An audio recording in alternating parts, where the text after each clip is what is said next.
কোথায় এসি? খোয়া নয়। সো আমাদের আজকে 29th, I guess আজকে ডেটও ভুলে গেছি। আজকে 29th we'll be staying at this glamping. This is my first experience staying in a glamping and it's wonderful. এত সুন্দর setup and the view outside of this Koh Yanoi island. My god. থাইল্যান্ডের এত কিছু আনএক্সপ্লোরড জিনিস আছে, শেষ করা যাবে না। 3 বার এসে 3 বার নতুন নতুন। খুব সুন্দর একটা ফুল লেন্থ মিরর দিয়েছে। যারা ইনস্টা করতে চাও, ইনস্টা ফ্রেন্ডলি জোন খুঁজছো, this is a perfect place. খুব সুন্দর, comfortable. This is a family room. না, আর একটা বেড সাইডে অ্যাড করবে বলেছিল। ওই যে চেরি, তোমার বেড। এই যে তোমার বেড, ঠিক আছে? এটা তোমার বেড? হ্যাঁ, this is what they have. কিন্তু আমাদের Indian babies they always prefer to stay with their parents and mess their life. Okay, and one of the bestest experience with this glamping is they have got something special at the roof. Special at the roof. And they have warned us about the monkeys as well. So you have to be very careful with food. Here we go. This is a pool. But no kids are allowed in here. There is no fencing that side. What is fencing?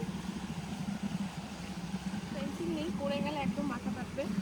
বাচ্চাদের জন্য নয়, বাচ্চারা এই কোণে বসে থাকে। So, এবার হ্যামকটা হ্যামকের কাছে চলে ওই যে রাফটিং করছে চেরি।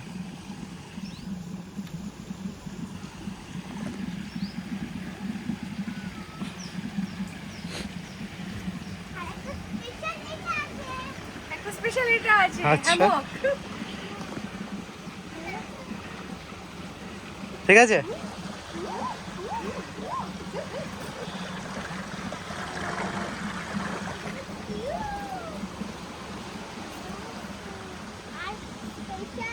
চলো, বাই বাই। হ্যাঁ, বিচ তো স্পেশাল অলওয়েজ। চলো। Mosquito.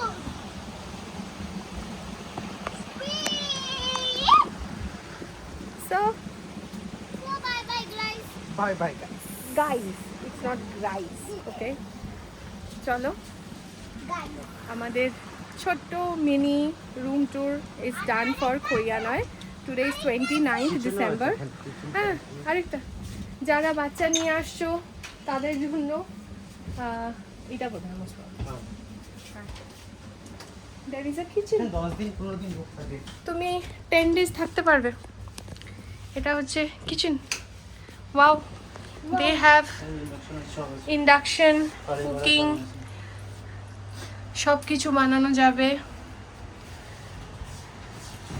সব কিছু বানানো যাবে। প্লেটস আছে, কাটলেরিজ, গ্লাস, এভরিথিং দে হ্যাভ। খুব সুন্দর সেট আপ করে রেখেছে। মিনি কফি স্টেশনে কফি বারে জিনিসও রাখা আছে, টোস্টারও আছে, ব্রেড টোস্ট করে নিতে পারবে। There is a huge fridge. Okay, it's all cooking utensils, খুব সুন্দর নিট ক্লিন রাখা আছে। একবার আমাকে দেখবে। সো এরকম কিচেন নিয়ে এরকম গ্ল্যাম্পিং উইথ ভিউ, খুব সুন্দর। আর একটা bathroom. ওয়াশরুমটা দেখি, ওয়াশরুমটা খুব কোজি। এখানে অ্যাকচুয়ালি 1 মাস থাকতে হবে, তবে মানে এটার ইউটিলাইজেশনটা ঠিকঠাক ভালোভাবে করা যাবে। Nomadic, not nomadic, nomads don't need all this things.